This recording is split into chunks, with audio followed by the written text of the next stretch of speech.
Data modeling in Salesforce can be very vast. Normally in Salesforce, one record is connected to many records. For example, one account can have many contacts.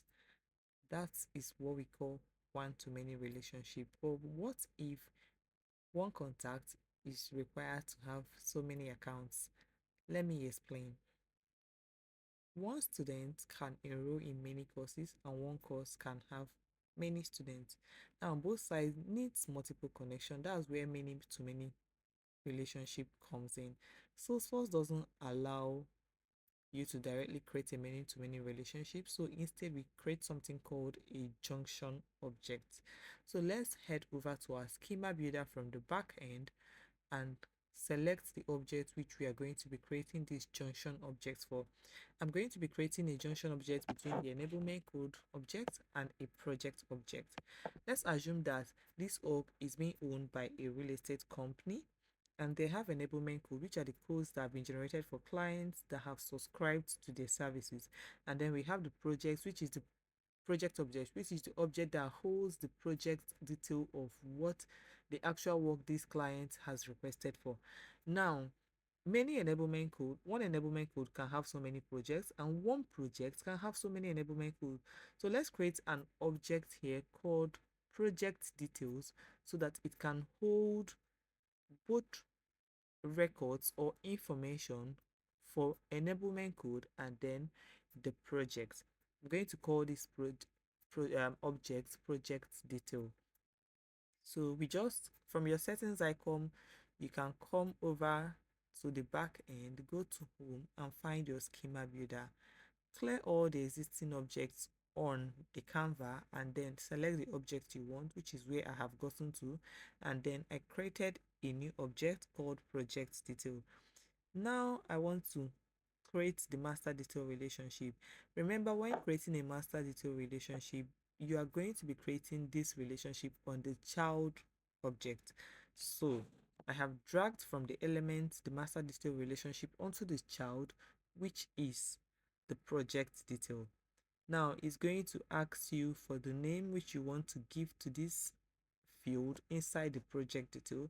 So for a very concrete naming convention, I like to replicate it with same object name. So for here, I'm giving it enablement code.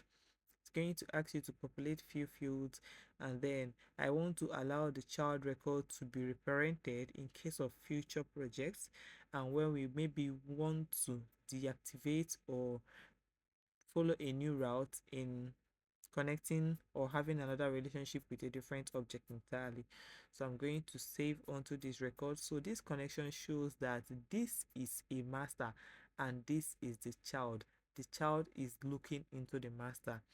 I will still drag the master detail relationship onto the same project detail object and then call it the project, which is the right naming convention, so that you will always remember that this is a project record that is sitting inside the project detail.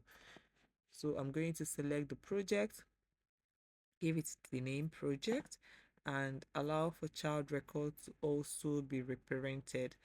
Very necessary for future purposes. Save this and you can see that the two objects has been connected together. So this enablement code is the master and the project is the master, while the project detail is the child record. Let's go over to our app launcher and again go to our sales app and review what we have built.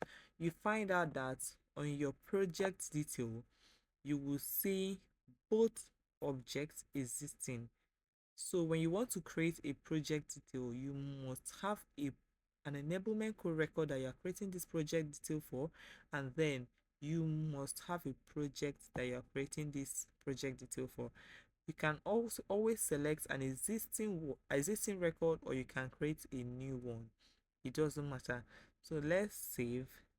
We see the details here.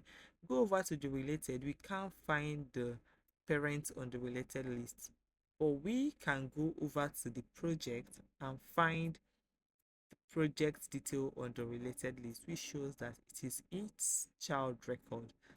Thank you for always watching and subscribe for more.